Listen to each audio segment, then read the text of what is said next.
Alright, Reese. So I watched a little bit of the clips of this already, but it's just going to be easier for me to watch it back in full. That way we can pause and have talking points.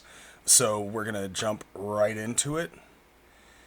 And whenever I got to talk, I'm going to pause the video just that way you don't have to hear me over the audio of the match.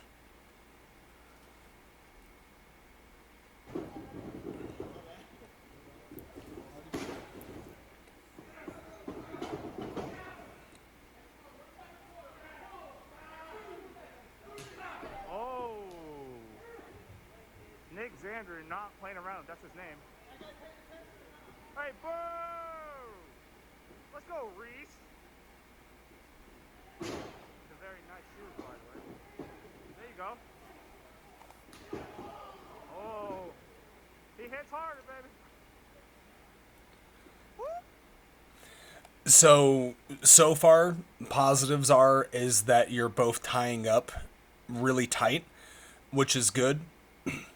There is, thankfully, Nikki, who is actually right over here. You're not going to be able to see him. Nikki isn't as small as most people, but there is a size difference.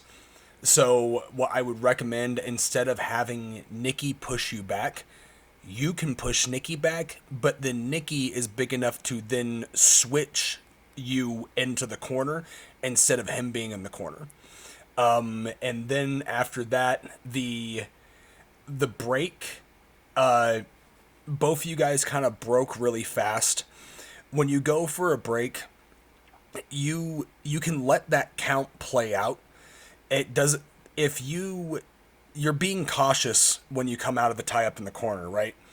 Like you're making sure the person doesn't pop you in the face. So 1, 2, 3, boom, then shove. So I think that you guys could both take a beat on that a little bit before you go into the shove. But so far, like I said, the tie up was really good. Pay attention when you're wrestling somebody that is perceivably technically smaller than you. And psychology wise, like I said, Nikki, it's not like he can't move you, but at the same time, for the establishing who you are as opposed to who he is, you can do that with more than just facial expressions. You can do that with your actions in the ring as well. Woo. Hey, Reese showing his gains. That was almost 3, folks. There you go.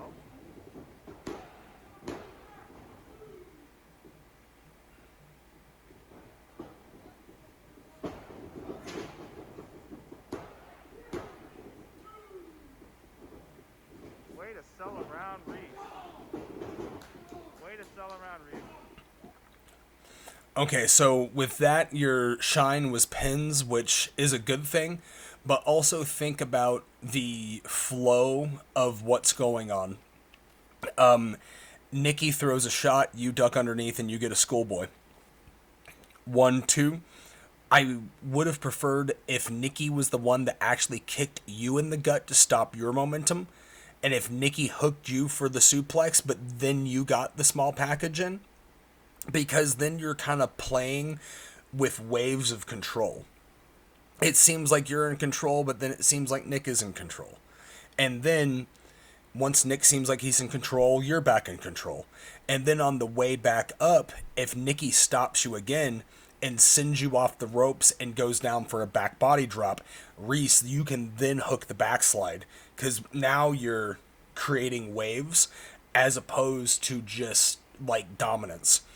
And you're still getting over on Nick, but Nick is still showing that he has some fight left in him. So you don't have to go from A to B to C.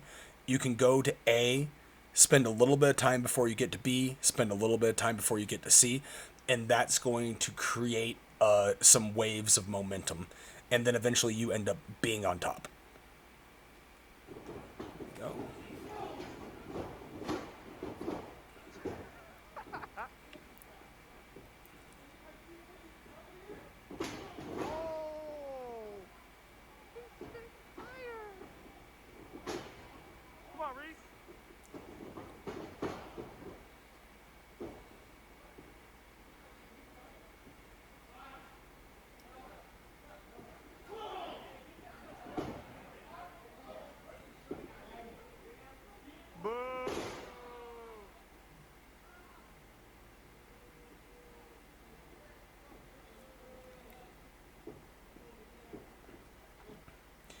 So I've noticed that you definitely have first match jitters, and it shows in your feet.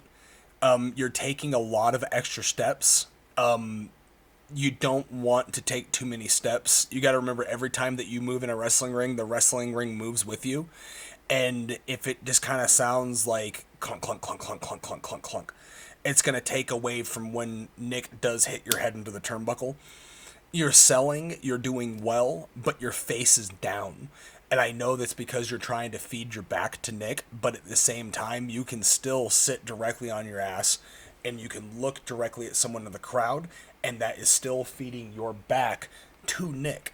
So, like I said, you're doing well, but there's some stuff to iron out for sure.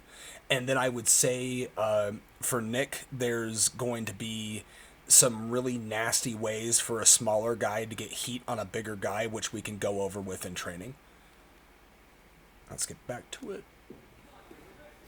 There you go.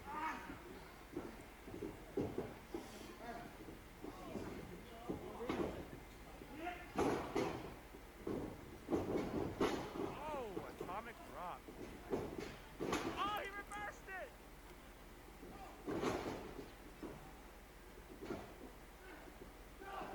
Oh. Oh.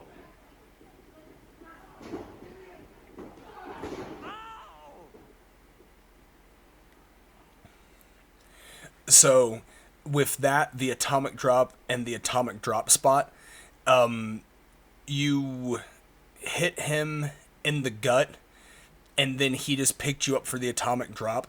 You can get a lot more mileage out of this. And also, when you're about to run a spot, make sure that you're placed in the center of the ring. That could have been done with both of you guys.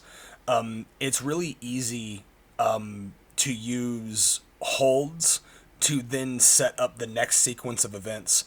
So let's say, for instance, just to clean that up, Nikki was able to give you a snapmare and put you in the center. Nikki gets you in the chin lock, and then you get a big shot and a big shot, and he breaks the hold. You go and you hit the ropes, and then Nikki is there for the atomic drop. And then Nikki goes to hit the ropes while you're selling, and then as he's trying to come back to you, you hit him with the atomic drop. There's moments in wrestling that you have to create space only to then come right back together for moments of impact. And it just makes things look a lot bigger. And there's a lot of mileage that you can get out of this spot. I have an idea of how to turn this into a double down. You guys only had a short match, so there's no reason for you to double down in like a 4 minute match. But at the same time, you were going to be able to rerun this again. The clothesline looked great, but you have to be very, very careful because if you're too erratic when you're giving that clothesline, you might end up spiking yourself on your head or dropping yourself on your shoulder. And then the gut shots from Nick, those are kind of hard to gauge because you're throwing and the person's back is in front of you and you have to go past the viewpoint. I think it would probably be better just to do clubs to the back to where you can directly see the contact that you're going to give somebody, or a double axe handle just straight to the back. It would just be easier to make more contact and lay it in tighter than trying to wrap around and hoping that you're not hitting too hard in the ribs. But like I said, the comeback I was okay with. I prefer not to hit back elbows while I'm running unless I'm jumping with it. I normally send somebody on a run before I hit a back elbow because the feeling of that is supposed to be like hitting a brick wall. It's a lot like a shoulder tackle. When I hit someone with a shoulder tackle, I'm staying put. I'm not moving past them because I'm trying to create this collision. If I'm running past somebody with a back elbow, and some people are really good at doing it, I've never been good at doing it. I think that that's something that we can work on and find what works for you. You might end up even doing like a jumping back elbow anyway because you do have some athleticism behind you. Getting back to it.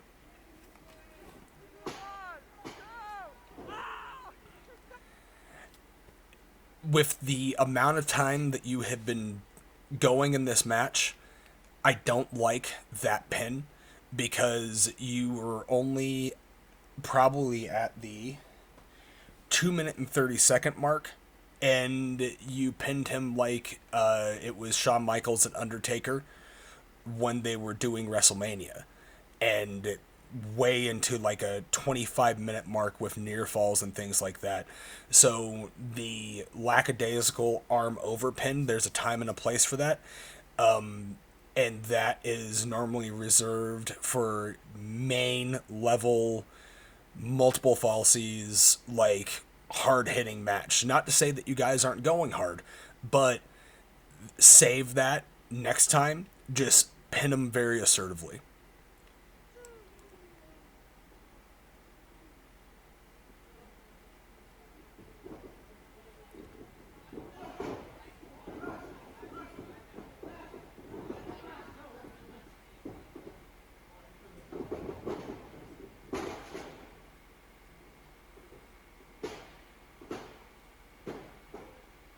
Okay. So, for your first match, that came off the way that it needed to. There's still a lot of work to do.